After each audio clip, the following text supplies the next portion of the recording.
So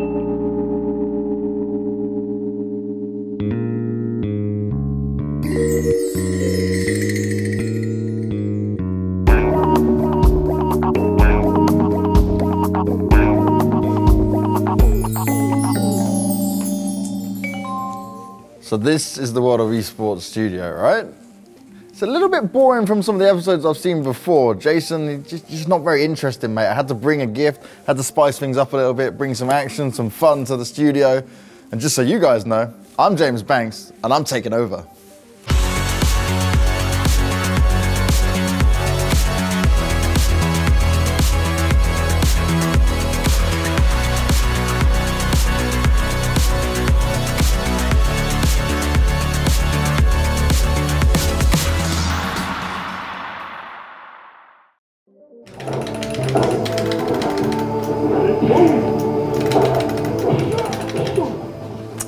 In this episode of A World of Esports, we're going to be looking at ESL Mumbai. We're going to be seeing what all the action is going to be happening there and who the favorites might be. We'll also be looking at the history of esports overall, as well as Dota 2 and how it became to be an esport, starting from the Warcraft 3 and just being a mod. And now you think about RuneScape, that's an MMO, but it also has a really hype esports community, and we're going to be looking at how it all goes down. There is so much history when it comes to esports, and there's so much history inside this arcade unit. From Street Fighter, King of Fighters, Capcom versus Marvel, and so much more. These games were esports before there was even a title of esports for what it would be. Players competing all over the world and competing to be the best in their region or just in their place of play and leisure. Now the crazy thing is esports has been around probably longer than what some of you guys have even been born, but that's the wonderful thing about it, and we're here to show you the history of esports from the early days of StarCraft to Counter-Strike and so much more. Time to learn about this amazing industry.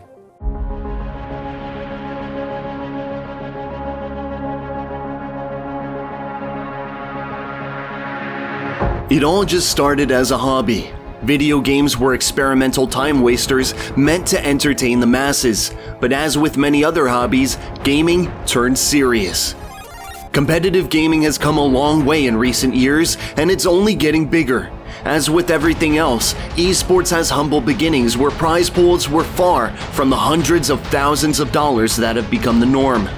Almost 45 years ago, on October 19, 1972, Stanford students took part in a space war tournament on campus, thus becoming one of the first recorded competitive gaming activities ever.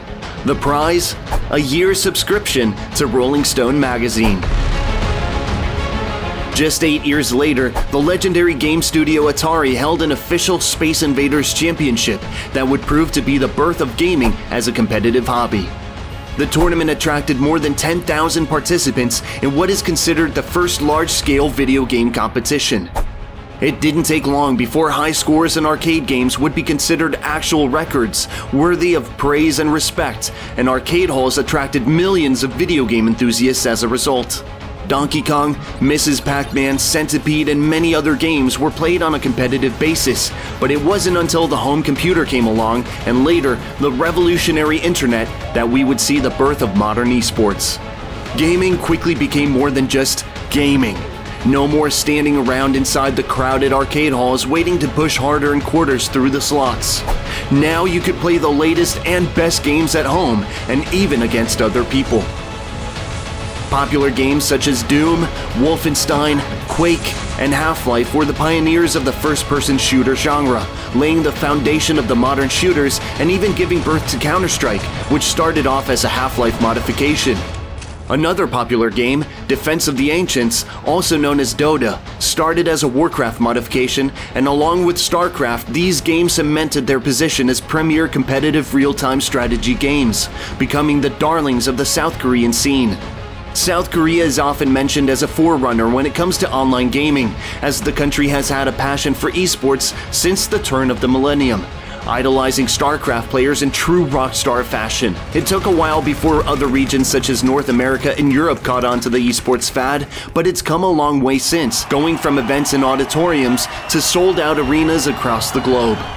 Esports has seen tremendous growth in spectatorship and prize pools, and it's often hard to believe just how big the scene has become.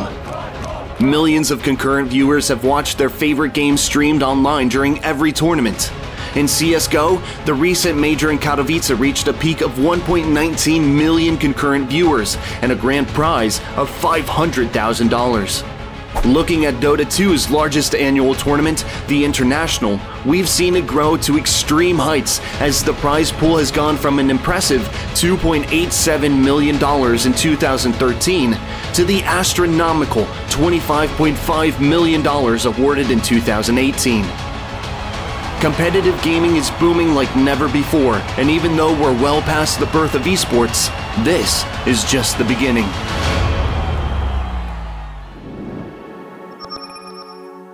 Next up, we're going to be looking at Dota 2 and how it came to be. Now, it's quite an interesting story because it started off as a Warcraft 3 mod and then became the epic beast that we know as Dota 2 now. But it's been an interesting journey for the game overall, and look at where we are today. Let's go back to Warcraft for a moment. Yes, I do know we've talked about it already, but bear with me as today, we'll show you how a certain Warcraft mod forever shaped the course of modern esports. So without further ado, it's time to see how Dota came to be. First of all, a few words should be said about Eel, the creator of the original Defense of the Ancients mod. Eel used the inspiration found in the Eon of Strife map made for StarCraft and combined it with the world editor in Warcraft 3, as well as the newly implemented hero progression system. In the end, creating a mode where you not only control a single powerful unit, but also gain new levels and skills as you defeat enemy mobs and fulfill objectives on the map. For Warcraft 3, Eel vanished, but due to making his work open source, other creators were still able to design new similar mods and, of course, expand upon the original Dota formula. However, in 2003, it all came to an end when Dota All-Stars was released. And no, it wasn't the end of the mod itself, but rather the ongoing Clone Wars, as All-Stars featured all heroes available in other versions present at that time, and soon became the #1 Dota out there. And by the late 2000s, it became one of the most popular mods in the world, as well as a prominent esports title. He's actually here!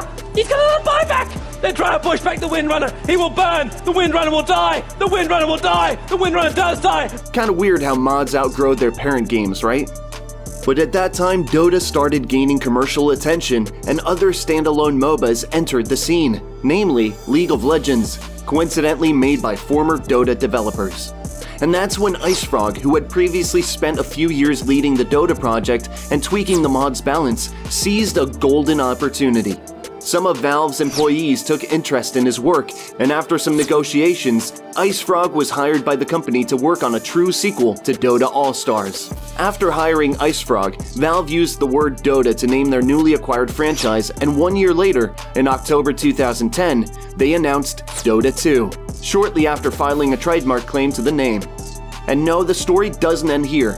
Given the fact that Defense of the Ancients was a Warcraft mod, Blizzard had something to say in this matter. And this ended with Blizzard filing an opposing claim, citing their ownership of both Warcraft 3 World Editor and Dota All-Stars. Long story short, the dispute was settled 2 years later, with Valve retaining the commercial franchising rights to the brand. After a few other minor hiccups, Dota 2, the true sequel to Dota All-Stars and now a standalone game, was finally released in July 2013, almost immediately becoming one of the main esports titles where it has remained till this day. But wait, there's more. Dota has not only helped MOBAs become what they are today and created a dedicated community, the game also holds the record for a total prize money awarded in esports.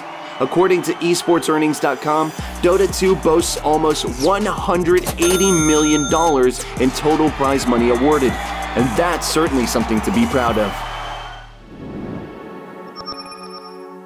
It's time to look at some esports news, and we're going to start with Astralis, the #1 CSGO team in the world. They've finally been defeated. Their winning streak is over. They lost out to MIBR, Team Liquid, and FaZe Clan at Blast Pro Series in Miami. Now, this is something we haven't seen for quite some time, and we'd actually seen Team Liquid and FaZe Clan meet in the grand final. Now, Team Liquid, they've been in the grand finals over and over again, but they were bested. They still couldn't win up against FaZe, who won 2-0 and walked away with $125,000 $20,000 in prize money. Now, Nico got the MVP award, and that's something he's been wanting for a very long time. Could this be the end of an era? We'll have to wait and see for Astralis and what they can do next.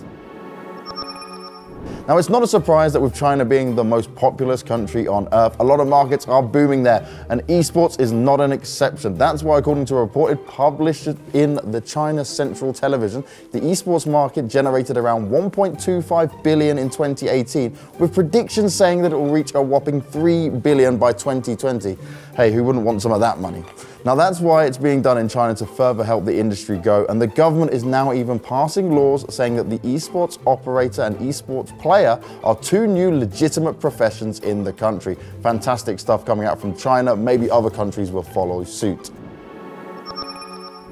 Now, Swedish tournament organizer DreamHack, they've recently announced that they're going to be going mobile. Now, mobile has become incredibly popular over the last few years with developments going on, and DreamHack is going to start their mobile series, scheduled to kick off on May the 31st during DreamHack Dallas. And for now, it's going to include Brawl Stars and Clash Royale. Now, Clash Royale has been extremely popular worldwide, and it's going to have a total prize pool of $20,000, and they plan to branch out further in the future. Now, one of the most popular Battle Royale games out there at the moment is PUBG, but it was banned in Nepal last Thursday, according to a story published in the Kathmandu Post. The ban is as a result of a public interest litigation filed by the Nepal Metropolitan Crime Division, following complaints regarding PUBG negatively affecting children's behavior, making them less focused on school and more aggressive. Whether I agree with that or not is another thing, but hopefully it gets unbanned because gaming really isn't that bad. Your favorite host is here for World of Esports. Jason is being replaced. We're moving him aside. But while we're talking about favorites, who are your favorites when it comes to Dota 2 and looking at the ESL One Mumbai tournament? Maybe it's Mineski, maybe it's TNC Predator, or potentially Keen Gaming. We're about to find out who the favorites are now. ESL One Mumbai is right around the corner, and it's about high time that we take a look at which teams have the best chances of bagging the title in India. So what better way to do this than to make a list, right? So here are 3 teams who could go all the way in India. First up on our list is Mineski. Here's a team that was once the first to dominate the Southeast Asian region. However, a few years of roster changes and subpar results mired their reputation, but they came back strong, once again becoming a force to be reckoned with. 2 newer rivals in Ninja Boogie and Bimbo will want to prove their worth alongside the likes of Ajit, Moon, and KP, and a win in Mumbai would put Mineski back on track. Not to mention providing a morale boost for this new lineup. Once touted as a rising star, Bimbo, also known as Raging Potato, returns to the Mineski lineup for the 3rd time at just 23 years of age, having spent a total of 5 years with the organization so far. He'll certainly want to cement his position as a dependable 4 this time around. With Mineski eyeing a win in Mumbai, the simultaneous quest for dominance in the SEA region will also be seen firsthand at the tournament, as direct rivals TNC Predator reside in the same group right off the bat. Keen Gaming takes 2nd place on this list, despite recent results not quite living up to what the roster should be capable of. Led by team captain Dark, Keen Gaming is certainly looking to challenge for the title in Mumbai. They also had some decent runs this year, with the biggest result in 2019 so far being their 2nd place finish at WESG on Chinese home soil, netting the team a decent $200,000. The Chinese roster's most recent result at Dream League Season 11 is also commendable, finishing at 5th alongside PSG LGD, only losing to Dota 2 Mastodon's Team Secret and Fnatic in the tournament. This shows that Keen is most definitely not a pushover, and the fact that they've qualified for the upcoming Disneyland Major in Paris leaves room for building up momentum and getting in some extra practice in Mumbai. This Philippine roster is fresh off the back of a win at WESG in China just last month, which places them at 1st on this list. Is that reason enough for TNC Predator to knock the likes of Keen and Mineski off the top spot? I'd say yes, seeing as that result is the best of the bunch in Mumbai, but is a close fight for the title. Sure, they lost a key player in Ninja Boogie, who transferred to SEA rivals Mineski, but AU has proved himself capable of filling in the shoes as newly appointed captain of the team, having previously played for the likes of Fnatic, Mineski, and even coaching TNC Predator just last year.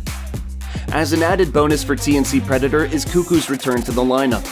Since the event doesn't take place in China, we can once again see Cuckoo take to the fray, and even though his team closed out WESG in first place without him, they're certainly even stronger with him back in position 3. So for the teams attending ESL One Mumbai, if you want to win the tournament, you'll most likely have to take down these guys first. As you guys know, ESL One Mumbai is taking place real soon, and my oh my, in India, I can't wait to see the action go down. So let's have a look at this awesome trailer and understand how epic that atmosphere is going to be. No, not that one. No one wants to see that. Show the real trailer. This arena is about ready to explode. Welcome to ESL One. Let's get this started. Ladies and gentlemen, let's go. Revving up the epicenter comes in. Oh, it's a big one as well. Look at this damage. The BKB, the Black are ready to go. GG.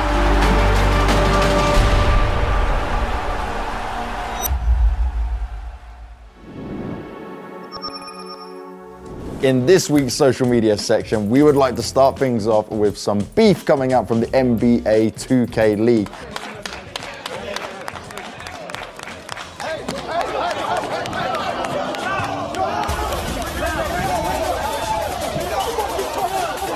And with MIBR crushing Astralis 16-2 during the Blast Pro Series Miami, Reddit user Spectral Haunter shared a tweet from last year that really sums it up well.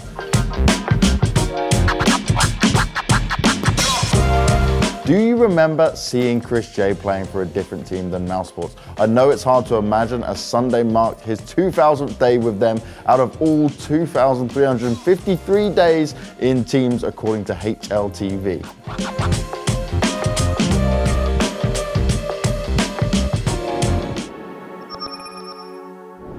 To continue our old school theme of looking back at the history of everything to do with esports and gaming, a title you may not think has an esports in RuneScape. It's been around for 18 years. I've played it since I was a young kid. I still stream it today. It is an interesting MMO, but it has an entire esports community behind it. And trust me, when it comes down to these fights, player on player, it is absolutely crazy and hype. Remember how we talked about World of Warcraft and how an MMORPG can be turned into an esports title? Even if you don't, here's another title that may surprise you: RuneScape. You serious? Yes, I'm dead serious, and I'm about to show you that there's nothing to be surprised about. Even though RuneScape is basically an adult now, as it's over 18 years old, it's still alive and doing quite well. So well, in fact, that right now, there are still thousands of players exploring the game's universe. What makes RuneScape unique is the fact that there is no given objective. You simply log in, create your character, and are free to chop down trees, smelt iron, or fish for, well, fish. Wait, really? Can we get something more appropriate? That's more like it. So as I was saying, RuneScape offers you a wide range of activities, but as with other similar games, it wouldn't be complete without a player versus player combat. Back in the day, apart from duels, PvP combat could only be done in certain parts of the map, mainly the wilderness in the north, and who doesn't know that place? Players venturing there could fight each other without warning, but at the same time, treasures that could be found up there were far better than the ones you could obtain in the normal areas. The tricky part, however, is that once you died, you lost all but 3 of the most valuable items, as well as any untradeable items that you were carrying at the time of death.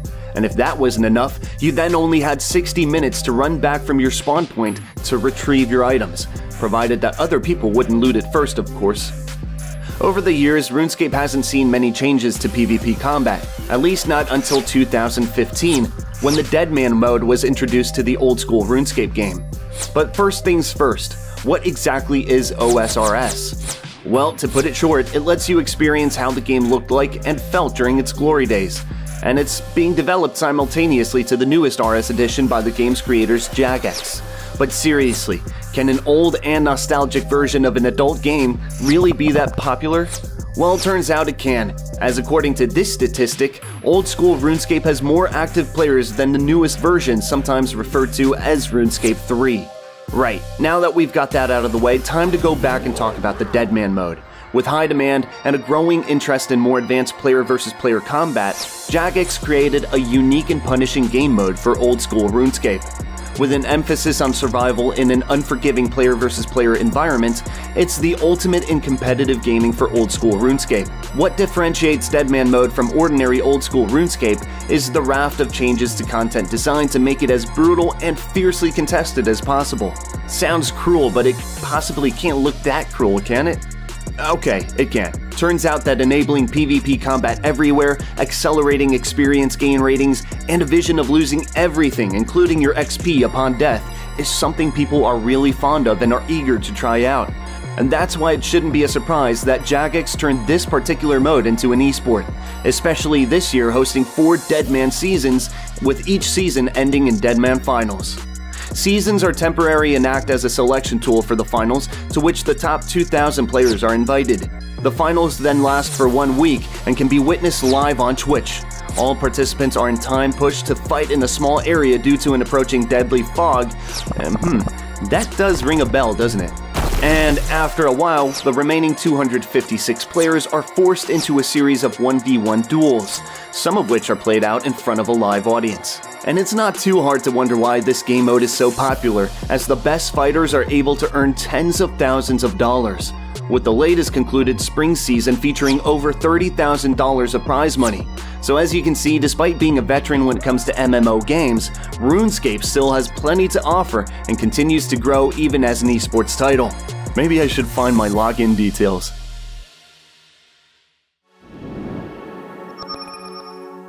Now we've been looking at the history of esports overall as well as Dota 2. With IEM Sydney just around the corner and with me here, I had to get a little bit of Counter-Strike in as well. So if you're looking to improve your game and improve your play style, you should be checking out these videos.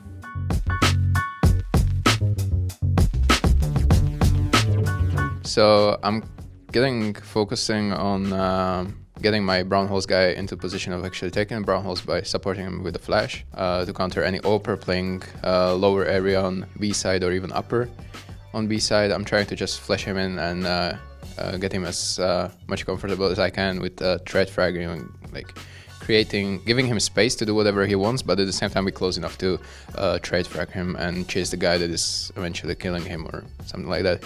And if the CT defense collapse, then I'm ready to go out instantly onto B side. So that's what I'm focusing on. And also it's really important to be always taking care of pop dog area, ladder area as we call it. And it's a quite a contested area because T's and CT's meet in this small hole in the map where there's ladder, and it's quite uncomfortable to fight sometimes. So you have to know all the, these cheeky nades and wallbang spots to just get a comfortable lead on the map and get the area quite safe. So this is what we're focusing on. Basically, when we want to approach mid, we have a smoke to window or smoke to top mid to help me and my friend cross to the top mid, and then after that we can hold a bit, wait for the smoke in the connector to gun, and then we can re-smoke window and re-smoke connector to have a full control mid. If we don't have full buy, it's basically hard to control mid, because to control mid you need a lot of utilities like 2 smoke, maybe molly, and many flash.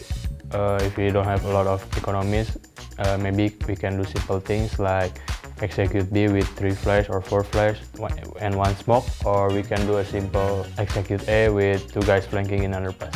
Basically this idea to make the CT think that we controlling mid with our default, but it's only one guy, which is me. I make a lot of noise, I doing fake in mid while our guys is execute A. Many CT like to aggressive when we have a top mid smoke or window smoke, they like to push. So if they didn't push, we throw flash and then we check connector with the op spot, and then we check the short if there's an open. If we take mid, we see how the CT plays. If the CT plays connector, we need to wait for the smoke to gun, then we can take connector. If the CT didn't smoke connector, we can take it fast. We just can smoke connector and go to short and take lead room control, for example, and we know that the city is taking A and taking B. That's me done and dusted for another episode of World of Esports. I hope you guys have enjoyed the show. If you've got any questions or feedback, do please use the hashtag World of Esports and let us know. And while you're doing that, do drop a like and subscribe to our channel, and also follow us on all of our other social media platforms, because we've got plenty more content coming your way. Now, I've been James Banks, and the only thing left to say is, well played.